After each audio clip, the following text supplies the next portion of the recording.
ఊరికే ఎందుకు జరుగుతుంది? అది కావాలని చేసింది కాబట్టే జరుగుతోంది. ఏదో ఒక్కసారో రెండుసార్లు జరిగితే పొరపాటున జరిగింది అనుకోవచ్చు. కానీ ప్రతిసారి ఏదో ఒకటి జరుగుతూ దానికి అదే కారణమని తేలుతుంటే ఏం సంబంధం లేదు, అమాయకురాలని ఎలా అనుకోమంటారు? అసలు మీకెంత చెప్పినా అర్థం కావడం లేదన్నయ్య. అది ఇంటికి పట్టుకున్న దరిద్రం. అది ఇంట్లో పెరిగిన నాళ్ళు ఏవో అపచకనాలతో పోయేవి. దత్తా చేసుకున్నారు చూడు, అప్పట్నుంచి అసలు దరిద్రం మొదలైంది. ఇక మధుని పెళ్లి చేసుకున్న తర్వాత జీవితాలు మొత్తం వల్ల కల్లోలమైపోయాయి. ప్రశాంతత అన్నదే లేకుండా పోయింది. అసలు దాన్ని ఏం చెయ్యాలో, ఈ దరిద్రాన్ని ఎలా వదిలించుకోవాలో ఏమీ అర్థం కావడం లేదు. మీరలా ఆలోచించడంలో అర్థం ఉంది కోమలి. ఎందుకంటే మనకేదైనా సమస్య వచ్చినప్పుడు మనకి నచ్చిన వారే దానికి కారణం అనిపిస్తారు. అసలు కారణమేంటో తెలుసుకోవడానికి ప్రయత్నించరు. ఇంట్లో మనశ్శాంతి లేకపోవడం అయితే నిజమే. అందుకే రేపు గురువుగారిని పిలిపించి దీనికి పరిష్కారం ఏమైనా ఉందా అని అడుగుదామనుకుంటున్నాను. మన కుటుంబం గురించి బాగా తెలిసిన వారు ఆయనే మన సమస్యలకి పరిష్కారం చూపించగలరు. ఏమంటావు వదినా? అనడానికే ఉంది. గురువుగారు ఎప్పుడు ఇంట్లో అడుగుపెట్టినా మంచే జరుగుతుంది. కానీ సమస్య ఏంటో మనకి తెలుసు. పరిష్కారం కూడా మన చేతిలోనే ఉన్నప్పుడు ఇంకా గురువుగారితో ఏం పని? గోటితో పోయేదానికి గొడ్డలి దాకా ఎందుకు? సరే కానివ్వని అక్క, ఆయనొచ్చి ఏం పరిష్కారం చూపుతారో అది చూద్దాం.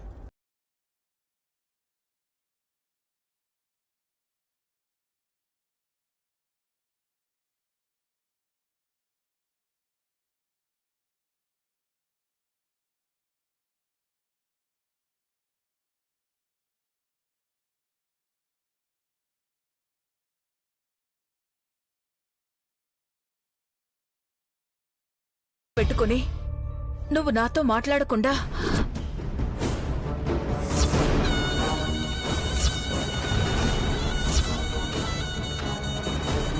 కోమలి,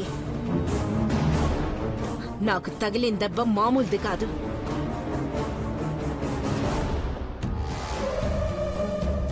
నా జీవితం అప్పుడు నాశనమైనా నా వాళ్ళు కదా అని కలుపుకుపోయాను. కానీ నా బిడ్డ జీవితం, నేను కలలు కన్నవాడి జీవితం, ఆవిడి గారి పెంపుడు కూతురు సర్వనాశనం చేసింది. క్షమించే ప్రసక్తే లేదు.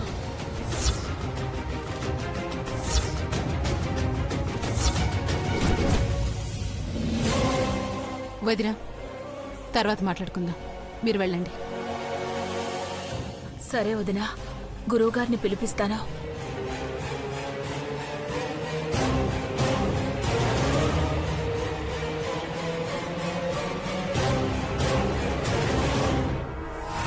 గురువుగారు రావడం వల్ల మనకనుకూలంగా ఏమీ జరగదు కోమలి.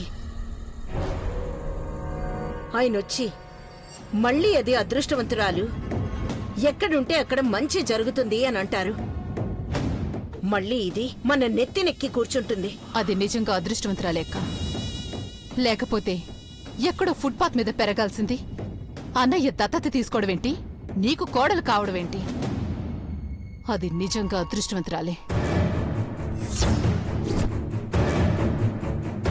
ఒక్క విషయం మాత్రం ఖచ్చితంగా చెప్తానక్క, ఎంత కష్టమైనా నష్టమైనా సరే దానికి మధు చేత విడాకులిప్పించి మానసిని నీ ఇంటి కోడలిగా చేసుకుంటేనే మన పరువు నిలబడేది. లేకపోతే జీవితాంతం ఇలాగే బాధపడాల్సొస్తుంది. సమస్య లేదే. నా కంఠంలో ప్రాణం ఉన్నంత వరకు దాన్ని కోడలుగా ఒప్పుకునే ప్రసక్తే లేదు. మానసి నా కోడలు కావాల్సిందే.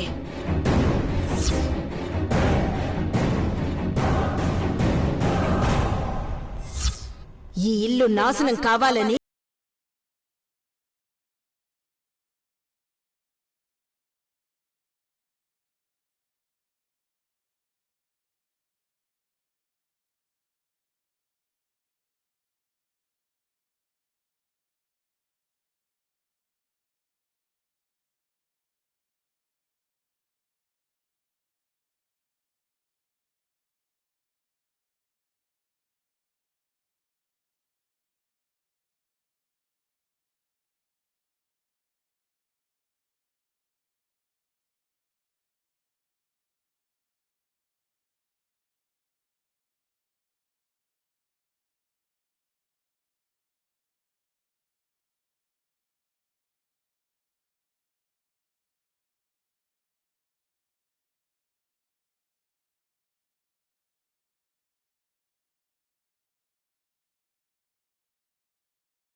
పోనీ ఈ విషయాలన్నీ అమ్మా నాన్నలతో చెప్పి మానసిని ఒప్పించడానికి ప్రయత్నిద్దామంటే ఇంకా గొడవలు ఎక్కువ జరిగి పెళ్ళి ఎక్కడ ఆగిపోతుందోనని భయం వేస్తోంది. ఏం చెయ్యాలో అర్థం కావడం లేదు మధు గారు, పిచ్చెక్కిపోతోంది.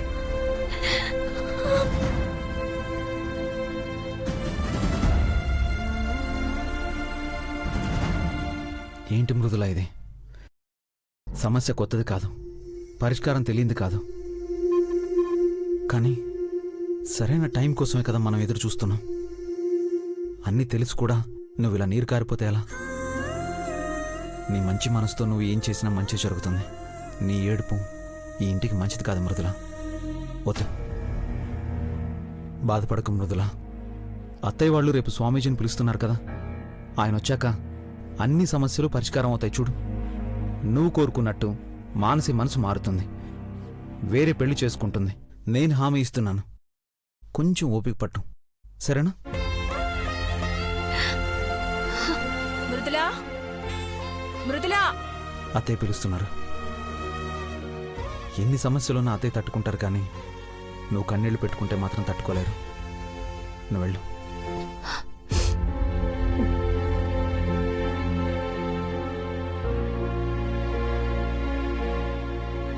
మాన్సి, ఇప్పటిదాకా నీ గురించే మాట్లాడుకున్నాం మాన్సి. నా గురించా? ఏముంది బావ మాట్లాడనీకే? మనసు పెట్టయితే ఏమీ ఆలోచించు. దీన్ని ఎట్లా తిట్టాలి, ఎట్లా వదిలించుకోవాలని మాట్లాడుకుని ఉంటారు, అంతే కదా? ముందు నువ్వు అలా ఆలోచించడం మానేసే మానసి. నేను కొట్టడానికో తిట్టడానికో నువ్వు నా శత్రువేం కాదు. దయచేసి పరిస్థితిని అర్థం చేసుకోవడానికి ప్రయత్నించు మానసి.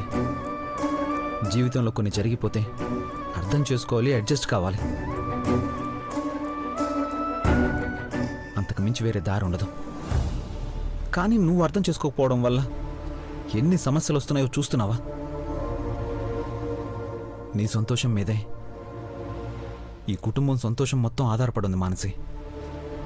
నువ్వు ఇలా ఉండడం వల్లే అత్తయ్యకి మావయ్యకి మనశ్శాంతి లేకుండా పోతుంది. నువ్వు ఇలా ఉండడం వల్లే పుట్టింటి మీద ఎంతో ప్రేమన్న మా అమ్మ కూడా అత్తయ్య మావయ్యలతో కలవలేకపోతుంది. నువ్వు ఇలా ఉండడం వల్లే ఈ కుటుంబంలో సమస్యలు సృష్టించాలి అనుకునే వాళ్ళకి ఒక అవకాశం దొరుకుతుంది. అసలు నువ్వు ఇలా ఉండడం వల్లే మృదుల రోజు ఏడుస్తూనే ఉంది. దయచేసి అర్థం చేసుకో మానసి. ఇక్కడ ఈ వాతావరణంలో ఉండడమే ఇబ్బందిగా ఉంటే తరుణ్ సార్ పెళ్ళయ్యాక ఒక నెల రోజులు నీకు నచ్చిన చోటుకు వెళ్ళు. అన్నీ మర్చిపోయి తిరిగిరా. అప్పుడు నీకు నచ్చిన వాడిని తెచ్చి నీకు పెళ్లి చేసే బాధ్యత మాది. నువ్వు సంతోషంగా ఉండడమే కావాలి మానసి, అంతే.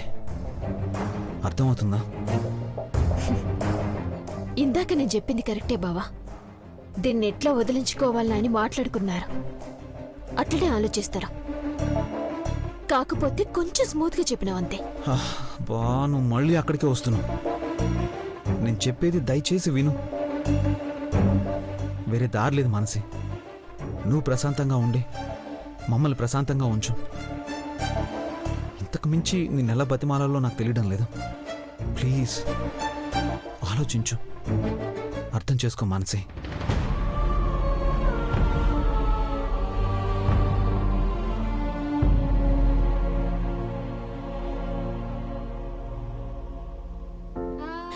కాసేపు నువ్వు చేయి పట్టుకుంటేనే ప్రాణం లేచొచ్చింది బావా. మరా చెయ్యిని వదిలిపెట్టి ఎట్లా పోతా అనుకున్నావు? అయినా మర్చిపో మర్చిపో అని అంత సింపుల్గా ఎట్లా చెప్తున్నావు బావా? అది నా దగ్గరికి వెళ్ళి లాక్కుంది డబ్బో ఆస్తో అయితే వదిలేసుండేదాన్ని. కాని నా ప్రాణాన్ని లాక్కుంది, ఎట్లా వదిలేస్తా బావా? వదల్లో, వదిలే ప్రసక్తే లేదు.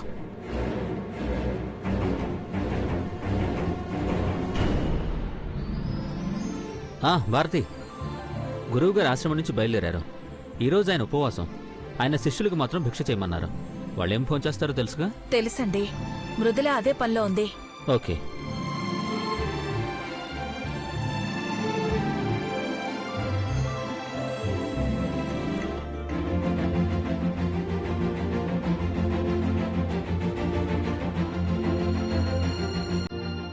వంటలన్నీ కంప్లీట్ అయ్యాయి.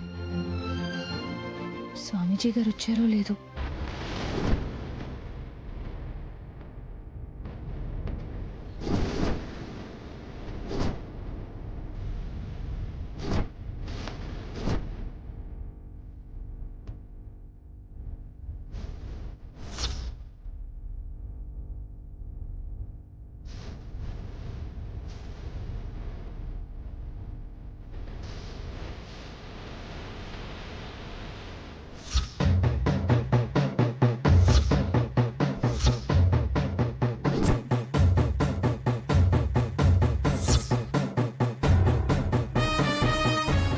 పులిహోర వసే మృదులా, ఈరోజు నీకు పులిహోరేనే.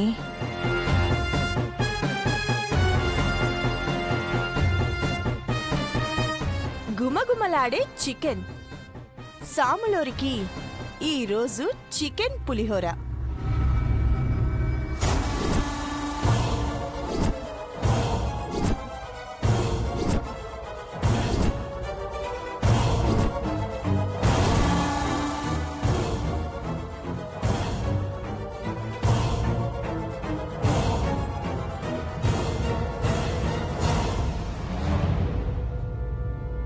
మృదులాదేవికి శాపనార్థాలు. ఇన్నాళ్ళు నువ్వు అదృష్ట జాతకురాలివని ఆ గురూజీ చెప్పడం వల్లే కదే ఇక్కడ అత్తమామలు నిన్ను ఆకాశానికెత్తేస్తున్నారు. ఈ దెబ్బతో నేలకి దించడం కాదు, ఏకంగా పాతాళానికే తొక్కేస్తా చూడు. నమస్కారం స్వామీజీ. నమస్కారం.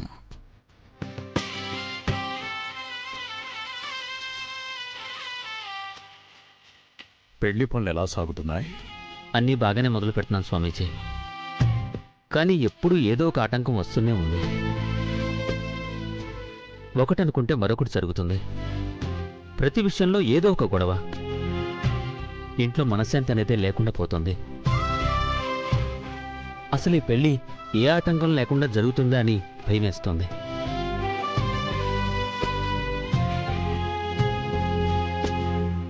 జరగబోయే పెళ్లి గురించే కాదు గురూజీ, పెళ్లి చేసుకున్న వాళ్ళ పరిస్థితి కూడా అలాగే ఉంది.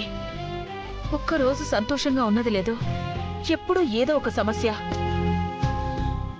ఎప్పుడు కలిసి ఉంటారో ఎప్పుడు దూరం అవుతారో తెలియని పరిస్థితిలో. అసలు మృదులంతా అదృష్ట జాతకురాలు లేదు, ఎక్కడ ఉంటే అక్కడ సంతోషం అన్నారు కదా. మరి తనకెందుకీ కష్టాలు? ఎందుకిన్ని నిందలు మోయాల్సి వస్తుంది? ఏం పాపం చేసుకుంది? కష్టాలు పడేవాళ్లంతా పాపం చేసినట్టు, సుఖపడేవాళ్లంతా పుణ్యం చేసుకున్నట్టు కాదు భారతి. ఏ సమస్య అయినా చివరికి సంతోషాన్నే మిగులుస్తుంది. ఎంతటి బాధైనా సుఖాన్నే మిగిల్చిపోతుంది. అసలు భగవంతుడు ఎవ్వరినీ ఏ కారణం లేకుండా కలపడు. అది అర్థం చేసుకోని వాళ్ళు ఆవేశపడడం వల్ల వచ్చిన అనర్థాలే ఇవి.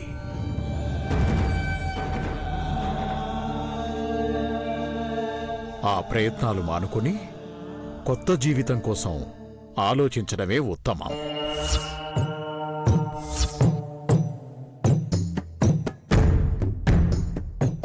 కొత్త జీవితం కోసమే కదా ఆలోచిస్తా, కానీ వేరే వాళ్ళతో కాదు. నా బావతో కలిసి గడపబోయే జీవితం కోసం బాగా ఆలోచిస్తా. అసలు వీళ్ళ జీవితాలు ఎలా ఉండబోతున్నాయి స్వామి? ఏ సమస్యలు లేకుండా వీళ్ళ పెళ్లి జరుగుతుంది కదా. సమస్య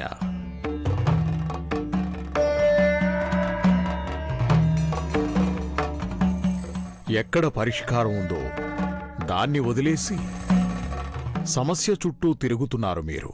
అర్థం కాలేదు స్వామి. నీతో చెప్పాల్సిన విషయమే బ్రాహ్మణి. మీ వంశాచారం ప్రకారం పెళ్లైన దంపతుల చేత జరిపించాల్సిన గిరిజా కళ్యాణం నీ కొడుకు కోడలి చేత ఎందుకు జరిపించలేదు బ్రాహ్మణి?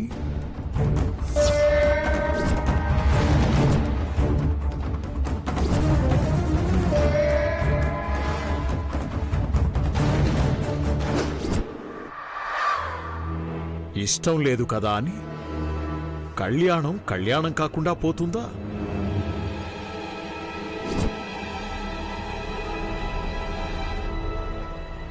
వీళ్ళు నీ కొడుకు కోడలు కాకుండా పోతారా? ఆచారాల్ని వదిలేయడమంటే ఆపదలకి దారివ్వడమే.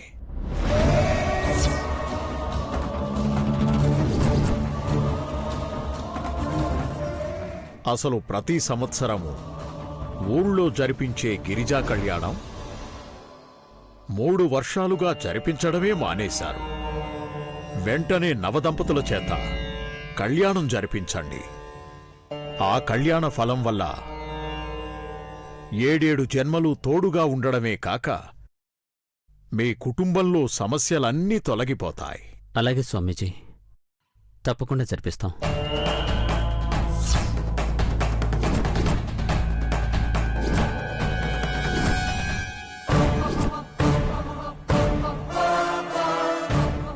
ఎప్పుడో కాదు, తక్షణమే జరిపించాలి. ఈ శుక్రవారమే పూజ జరగాలి. తర్వాత ఈ దంపతుల శాంతి కార్యానికి ముహూర్తం పెట్టించండి.